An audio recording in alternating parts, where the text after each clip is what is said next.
ಆತ್ಮಮಾಯೆಯ ಪ್ರತ್ಯಕ್ಷೋ ಗುರುರೂಪೇಣ ವರ್ತತೆ ಭಕ್ತಿಸಿದ್ದೆ.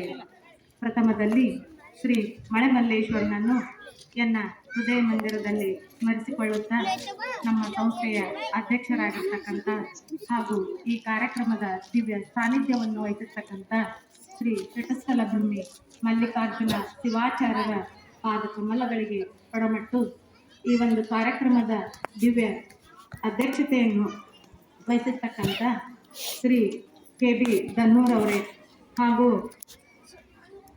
ಅತಿಥಿಗಳ ಸ್ಥಾನವನ್ನು ವಹಿಸಿರ್ತಕ್ಕಂಥ ಡಾಕ್ಟರ್ ಗಚ್ಚಿನ್ಮಠರವರೇ ಹಾಗೂ ಜಗದೀಶ್ ಸಂಕನಗೌಡರವರೇ ಹಾಗೂ ನಮ್ಮ ಕ್ಲಸ್ಟರಿನ CRP ಆಗಿರ್ತಕ್ಕಂಥ ಜ್ಯೋತಿ ಬೇಲೇರಿ ಮೇಡಮ್ ಅವರೇ ಹಾಗೂ ನಮ್ಮ ಸಂಸ್ಥೆಯ ಖಜಾನ್ಸಿ ಅವರೇ, ಕಾರ್ಯದರ್ಶಿಗಳೇ ಹಾಗೂ ನನ್ನೆಲ್ಲ ಮುದ್ದಿನ ಪಾಲಕರೇ, ಮುದ್ದು ಮಕ್ಕಳೇ, ಈ ಒಂದು ಕಾರ್ಯಕ್ರಮದಲ್ಲಿ ರೇಣುಕಾಚಾರ್ಯ ಜಯಂತಿ. ಇವತ್ತು ರೇಣುಕಾಚಾರ್ಯ ಜಯಂತಿ ಸಿದ್ಧಾಂತ ಶಿಖಾಮಣಿ ಕುರಿತು ಹೇಳುವಷ್ಟು ನನಗಿನ್ನೂ ಜ್ಞಾನ ಇಲ್ಲ ಅಂತ ನಾನು ಅಂದ್ಕೊಂಡಿನಿ. ಯಾಕಂದ್ರೆ ಅದ್ರ ಬಗ್ಗೆ ಸಾಕಷ್ಟು ಜ್ಞಾನವನ್ನು ಹೊಂದಿರುವಂಥ ನಮ್ಮ ಗುರುಗಳಿರುವಾಗ ಅವ್ರ ಮುಂದೆ ನಾನು ಅದನ್ನು ಹೇಳ್ತೀನಿ ಅನ್ನೋದು ಉಚಿತ ಅಲ್ಲ, ಅದು ಔಚಿತ್ಯಪೂರ್ಣ ಅನಿಸುತ್ತೆ ನನಗೇನೋ. ಆದರೂ ನನಗೆ ತಿಳಿದ ಮಟ್ಟಿಗೆ ಒಂದೆರಡು ಮಾತುಗಳಲ್ಲಿ ರೇಣುಕಾಚಾರ್ಯ ಕುರಿತು ಹಾಗೂ ನಮ್ಮ 7ನೇ ವರ್ಗದ ವಿದ್ಯಾರ್ಥಿಗಳ ಬೀಳ್ಕೊಡೋ ಸಮಾರಂಭ ಇರೋದ್ರಿಂದ ನಾನು ಒಂದೆರಡು ಮಾತುಗಳನ್ನು ಹೇಳಲು ಇಲ್ಲಿ ಇಚ್ಛಿಸುತ್ತೇನೆ. ದಯವಿಟ್ಟು ಏನಾದರೂ ತಪ್ಪುಗಳಾದಲ್ಲಿ ವೇದಿಕೆ ಮೇಲೆ ಆಸೀನರಾಗಿರ್ತಕ್ಕಂಥ ಗಣ್ಯಮಾನ್ಯರು ಹಾಗೂ ಶ್ರೀಗಳು ಕ್ಷಮಿಸಬೇಕೆಂದು ಮೊದಲೇ ವಿಜ್ಞಾಪಿಸಿ ರೇಣುಕಾಚಾರ್ಯ ಬಗ್ಗೆ ಒಂದೆರಡು ಮಾತುಗಳನ್ನು ಹೇಳ್ತಾರೆ. ವೀರಶೈವ ಧರ್ಮ ಸಂಸ್ಥಾಪಕರು ಅಂತ ಕರಿತೀವಿ ನಾವೆಲ್ಲ. ಅವರು ಕೊಲ್ಲಿಪಾಟಿಯ ಆಂಧ್ರ ಪ್ರದೇಶದ ಕೊಲ್ಲಿಪಾಟಿಯಲ್ಲಿ ಸೋಮೇಶ್ವರ ಪಂಚಮುಖಗಳಿಂದ ಉದ್ಭವಿಸಿದರು. ಫಾಲ್ಗುಣ ಮಾಸದ ಶುಕ್ಲ ಪಕ್ಷ ತ್ರಯೋದಶಿ ತಿಥಿಯಂದು ರೇಣುಕಾಚಾರ್ಯರು ಪಂಚಮುಖಗಳಿಂದ ಆವಿರ್ಭವಿಸಿದರು. ಪಂಚಮುಖಗಳು ಸದ್ಯೋಜಾತ, ವಾಮದೇವ, ಅಘೋರ, ತತ್ಪುರುಷ, ಈಶಾನ್ಯ. ಈ ಒಂದು ಮುಖಗಳಿಂದ ರೇಣುಕಾಚಾರ್ಯರು, ಶ್ರೀ ಜಗದ್ಗುರು ರೇಣುಕಾಚಾರ್ಯರು ಅವತರಿಸಿದರು ಎಂದು ನಾವು ತಿಳಿಯಪಟ್ಟಿದ್ದೇವೆ. ರೇಣುಕಾಚಾರ್ಯರು 14 ವರ್ಷಗಳ ಕಾಲ ಧರ್ಮ ಬೋಧನೆಯನ್ನು ಮಾಡಿದರು ಎಂದು ಉಲ್ಲೇಖವಿದೆ. 700 ವರ್ಷಗಳ ಕಾಲ ಅವರು ತಪಸ್ಸನ್ನು ಮಾಡಿದರು. ಇನ್ನು 700 ವರ್ಷಗಳ ಕಾಲ ತತ್ವ ಬೋಧನೆಯನ್ನು, ವೀರಶೈವ ಧರ್ಮ ಬೋಧನೆಯನ್ನು ಮಾಡಿದರು ಎಂದು ತಿಳಿದು ಬರುತ್ತದೆ. ಅವರು ಧರ್ಮ ಬೋಧನೆಯಲ್ಲಿ ಲಿಂಗದಿಂದ ಉದ್ಭವವಾದವರು ಎಂದು ನಾವು ಹೇಳುತ್ತೇವೆ. ಅಕ್ಕ ನಾಗಮ್ಮ ಒಂದು ವಚನದಲ್ಲಿ ಅಂಗದಿಂದ ಉದಯವಾದಾತ ಮಡಿವಾಳಯ್ಯ, ಲಿಂಗದಿಂದ ಉದಯವಾದಾತ ರೇವಣ ಸಿದ್ದಯ್ಯ ಎಂದು ತಮ್ಮ ವಚನದಲ್ಲಿ ಉಲ್ಲೇಖಿಸಿದ್ದಾರೆ.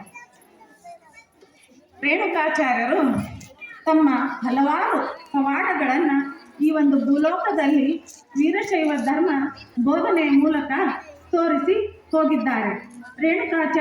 ಶ್ರೀ ಜಗದ್ಗುರು ರೇಣುಕಾಚಾರ್ಯರು ಉದ್ಭವಿಸಲು ಶಿವನು